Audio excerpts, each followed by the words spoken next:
أنا أكتر حاجة استغربتها في الفيلم ده كانت ردود الأفعال اللي جات عليه، لإن يمكن حتى في حوار بيني وبين أحد أصدقائي وهو بيكلمني كده بنوع من الأسف، كان داخله في السينما يعني، فبيقول لي الفيلم للأسف فيلم سيء، الفيلم مش طبيعي إن هم يعملوا فيه الحاجات دي كلها، أنا كنت متوقع إن هو يبقى أعلى من كده. ودي برضه نفس المشكلة بتاعتي مع كل الأفلام، إن فكرة التوقع. ولكن تحديدا بالنسبة لإكسبندبلز، هو أنت بتبقى متوقع إيه من إكسبندبلز أصلا؟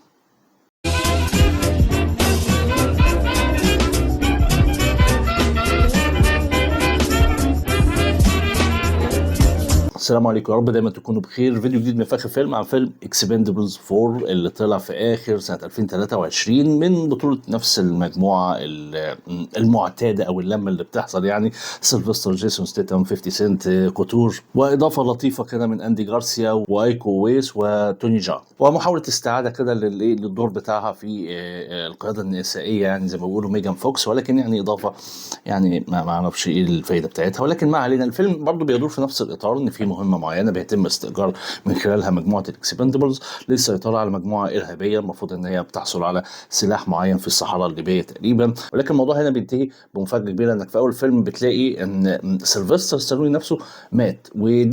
وانا بتفرج عليها بقى يعني اعتبرتها نوع من تحول الاحداث، لان في المشاهد اللي ظهر فيها سيلفستر ستالوني في اول الفيلم انت بتحس فعلا ان السن فارق، ان هو فعلا كبر في بعض المشاهد، سواء في الاكشن او في الحركه. الراجل كبر، ويعني مش عايز اقول ده عذر ولا حاجه، ولكن هو كبر جدا يعني. فقلت دي محاوله لفتح سكه جديده لسلسله افلام عشان تكمل بعد كده من غير سيلفستر. ولكن طلع ان ده يعني نوع من انواع البلوت تويست. انا حرقته لك، مش مشكله عادي يعني. ما اعرفش انت ناوي تتفرج على الفيلم اصلا ولا لا.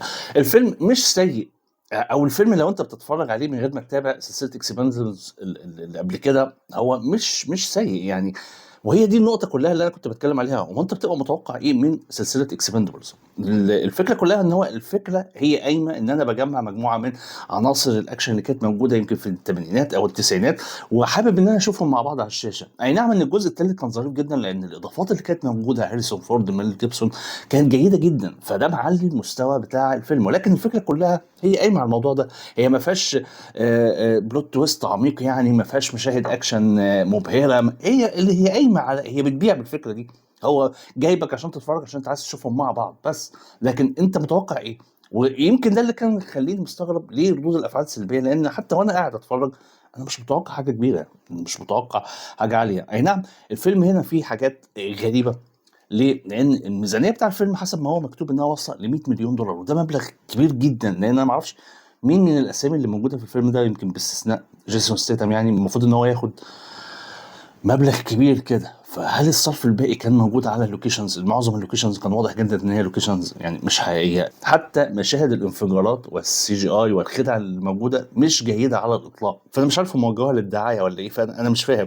لكن طبعا في فياسكو حصل في صندوق الايرادات، ويعني اعتقد انه جايب اقل من 40 مليون، فدي يعني خبطه جامده. فهل دي نقطه النهايه لاكسبندبلز؟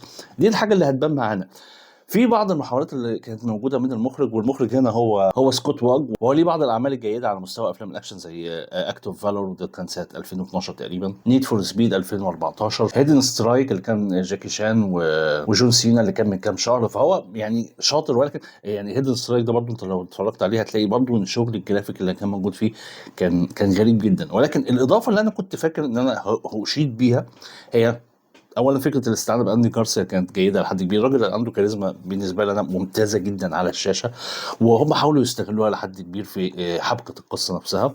ويمكن دي كان نقطه من العلامات اللي يعني مقبوله وانت بتتفرج. فكره الاستعانه بالخبرات الاسيويه القتاليه اللي كانت موجوده، سواء توني جا. توني جا كان المفروض ان هو يعني دوره يبقى احسن من كده، واضافته هو مش ممثل جيد على الاطلاق، لكن لما توظف نوعيه القتال اللي هو بيوجدها بتبقى جيد في الافلام اللي انت بتتفرج عليها لو انت شفت له افلام قبل كده. ولكن هنا برضو كان الاستعانه بيه اعتقد انها كانت متوسطه. ولكن الاستعانه اللي انا كنت شايفها جيده او استمتعت بيها استعانه ايكو اويس في نوعيه المارشال ارت اللي هو بيجدها. وفي نفس الوقت حتى توظيفه او دوره اللي كان موجود كان دور فيلن او قائد المجموعه الارهابيه اللي كانت موجوده، كان جيد الى حد كبير. ولكن فكره التخلص اللي حصلت منه انا استغربتها لغايه لما فهمت ان ده تقدمه للبلوت تويست اللي هو عايز يعمله في الاخر. فالفيلم مش عايز اقول بقى متوسط او فيلم سيء او كده، ولكن انا وانا بتفرج ما كنتش متفاجئ، وانا بتفرج ما كنتش متضايق قوي يعني، عادي يعني. ما هم هيقدموا لي ايه؟ يعني ايه اللي انت بتبقى رايح تتفرج على فيلم اكسباندبلز ومتوقع ان انت هتشوفه؟ دي احد الالغاز اللي انا كنت عمال والله بفكر فيها ايه الناس كانت متوقعه اساسا. ولكن اعتقد ان فرصه ان احنا نشوف اكسباندبلز 5 دي اعتقد انها اتقتلت، الا يعني لو يعني محدش عارف هو هتمشي ازاي او شركات الانتاج هتتعامل ازاي. وفي النهايه برضو لما تتفرج الراي ليك، واشوفك في فيديو تاني قريب. سلام.